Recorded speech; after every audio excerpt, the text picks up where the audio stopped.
بچوں کو ایسی تعلیم دو جب تک کہ بچہ قرآن کریم نہ سیکھ لے، قرآن کریم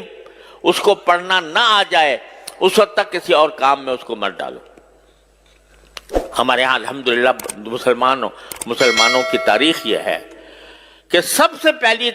تعلیم جو بچے کو دی جاتی تھی وہ قرآن کریم کی ہوتی تھی، ناظرہ ہی صحیح،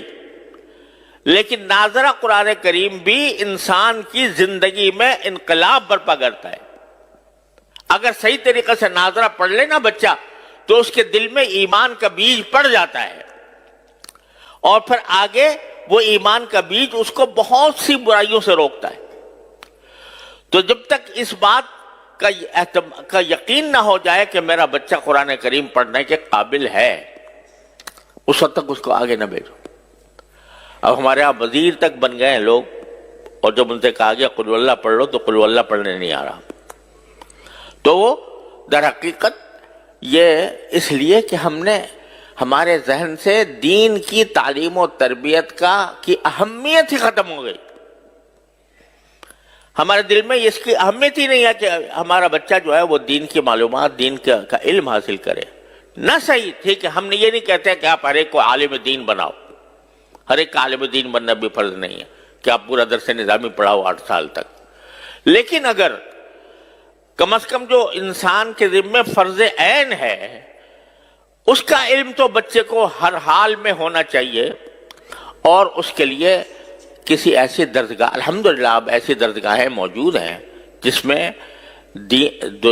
جو دنیاوی تعلیم کہلاتی ہے وہ بھی الحمدللہ اس میں پڑھائی جاتی ہے، اور اس کے ساتھ ساتھ اس کو مسلمان بنانے کی بھی فکر ہوتی ہے، اس کو دینی معلومات بھی فراہم کی جاتی ہے۔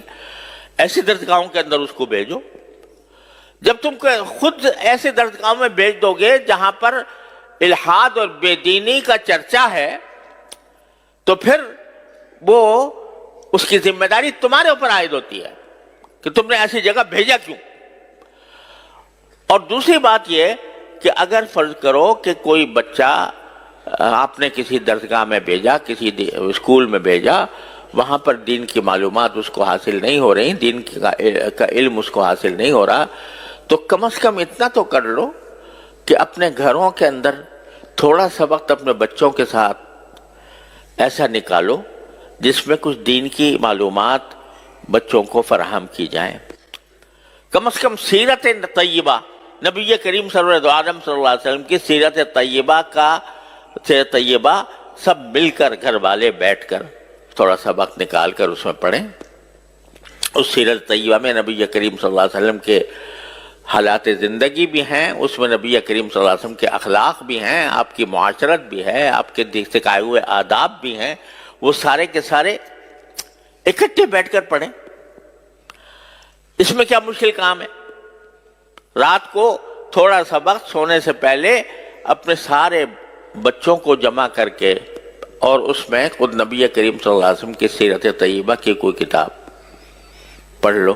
سب بیٹھ کے، اور اس کے اندر نبی کریم صلی اللہ علیہ وسلم کی سنتیں بھی اس میں بیان ہوں گی۔ ایک کتاب ہے اسوہ رسول اکرم صلی اللہ علیہ وسلم، میرے شیخ حضرت عارفی قدس اللہ تعالیٰ سرہ کی کتاب ہے، وہ سامنے رکھ لو، اس کو تھوڑا تھوڑا کر کے پڑھو اور سب اس کو سنیں، اس کو سمجھے، تو کم از کم گھر کے ماحول کے اندر ایک ایسا مدرسہ قائم ہو جائے گا، اور یہ اصل مدرسہ ہے۔ نبی کریم صلی اللہ علیہ وسلم کے عہد مبارک میں کوئی باقاعدہ مدرسہ نہیں ہوتا تھا، صفہ تھا جس میں صحابہ کرام مختلف علاقوں سے آ کر تھوڑے سے پڑھ گئے تھے، وہ انہوں نے تو اپنے آپ کو خاص کر لیا تھا اس کے لیے، لیکن ہر صحابی کا اپنا گھر خود مدرسہ تھا دین کا۔ ہر صحابی کے گھر میں تذکرے نبی کریم صلی اللہ علیہ وسلم کی سنت کے ہوتے تھے، آپ کی سیرت کے ہوتے تھے، اس کے نتیجے میں جو اولاد پیدا ہو رہی تھی وہ اولاد بھی سیرت اور سنت کے سانچے میں ڈلی ہوئی تھی۔ اس میں کیا مشکل کام ہے؟ میں کہتا ہوں 15 منٹ نکال لو، صرف 15 منٹ روزانہ، اور اس میں نبی کریم سرور دو عالم صلی اللہ علیہ وسلم کی سیرت طیبہ پر مشتمل کوئی کتاب پڑھی جائے، اور پڑھ کر بچوں کو اس کا اس کا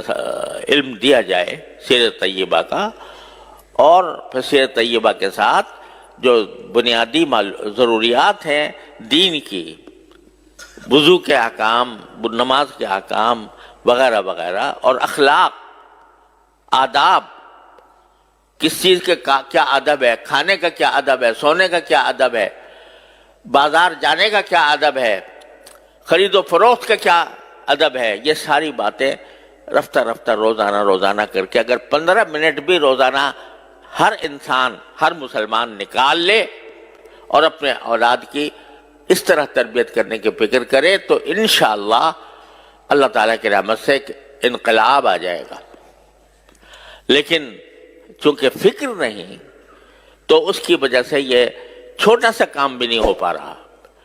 اور قرآن اسی کی طرف متوجہ کر رہا ہے کہ تم ساری دنیا کے اوپر تنقید کرتے ہو کہ فلاں جگہ یہ ہو رہا ہے، فلاں جگہ یہ ہو رہا ہے، سیاسی ماحول کے اندر